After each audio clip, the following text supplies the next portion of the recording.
இன்னைக்கு பார்க்க போகிறது சிக்கன் பொரிச்ச வறுவல். அது எப்படி செய்யலான்னு பார்க்கலாம் வாங்க. 300 கிராம் சிக்கன் எடுத்துருக்கேன். 10 நிமிஷம் ஊற வைக்கணும். அதுக்கு உண்டான மசாலா போடலாம். கொத்தமல்லி புதினா அரைச்சது இதில் போட்டுறேன். மிளகாத்தூள் 1/2 ஸ்பூன், மிளகுத்தூள் 1/4 ஸ்பூன், மஞ்சத்தூள் 1/4 ஸ்பூன், கரம் மசாலா 1/2 ஸ்பூன், கொத்தமல்லி தூள் வீட்டில் அரைச்சது 1/4 ஸ்பூன், இஞ்சி பூண்டு விழுது 1 ஸ்பூன், ஆயில் 1 கரண்டி. எந்த ஆயில் இருந்தாலும் சரி. இப்போ இதை பெசரி வச்சிடலாம். பெசரி வச்சாச்சு. இது ஒரு 10 நிமிஷம் ஊறட்டும். மூடி வச்சு அப்படி 10 நிமிஷம் ஊறட்டும்.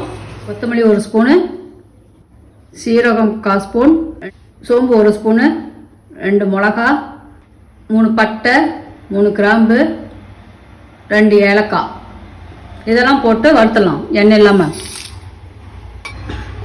அடுப்பை மீடியமாக வச்சுருங்க. இது இறக்கலாம். 1/2 ஸ்பூன் எண்ணெய் ஊற்றிக்குங்க. 1 கொத்து கருவேப்பிலை, 10 சின்ன வெங்காயத்தை நீட்ட வாக்கில் அறுத்து வச்சுருக்கேன், அதையும் போட்டுறேன். நல்லா வறுத்துருங்க. பொன்னிற மாவு வரைக்கும் வறுத்துருங்க. இப்போ அடுப்பு ஆஃப் பண்ணிடலாம். நல்லா வெங்காயம் வணங்கிச்சு. ஊற வச்ச சிக்கனை பொரிக்கலாம்.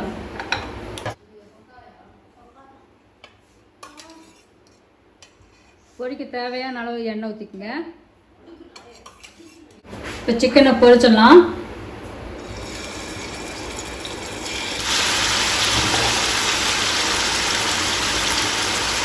உடனே திருப்பிட வேண்டாம். ஒரு பக்கம் நல்லா சிவக்கட்டும்.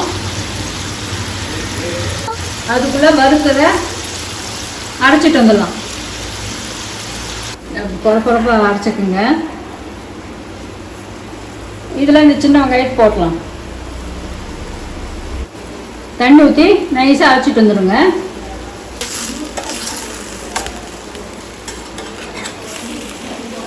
திருப்பி போடுங்க.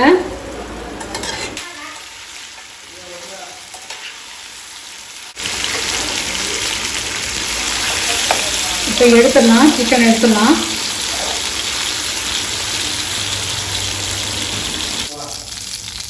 இப்போ இதே எண்ணெயில் கருவேப்பிலை 1 கொத்து போட்டலாம். ஒரு பெரிய வெங்காயம் நீட்டமாக அரைஞ்சிச்சுக்கு அதையும் போடலாம்.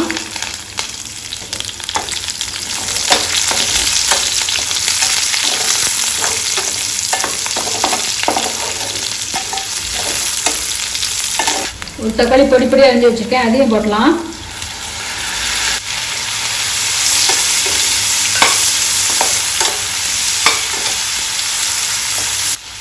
இஞ்சி பூண்டு 1 ஸ்பூன் போட்டுருக்கேன்.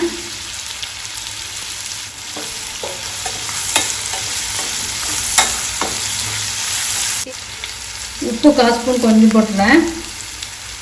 வெங்காயம் நல்லா வணங்கட்டும்.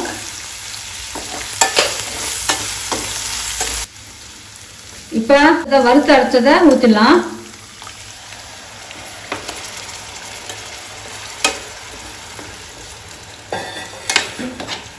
அடுப்பை மீடியம் வச்சுருங்க. 5 நிமிஷம் அப்படியே மீடியம்லேயே கொதிக்கட்டும். மூடி வச்சிடலாம். 10 நிமிஷம் ஆயிடுச்சு.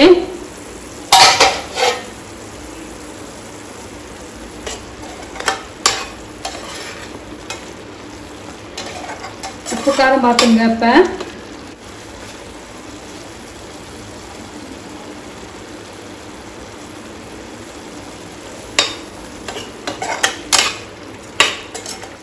பொரிச்ச சிக்கனை போட்டுருந்ததுல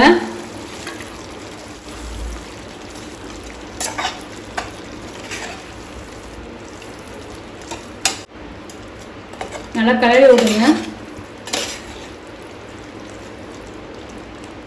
உப்பு காரம் பார்த்து சிக்கன் போட்டேன். ஒரு 5 நிமிஷம் அப்படியே மீடியமில் வச்சு மூடி வச்சிடலாம்.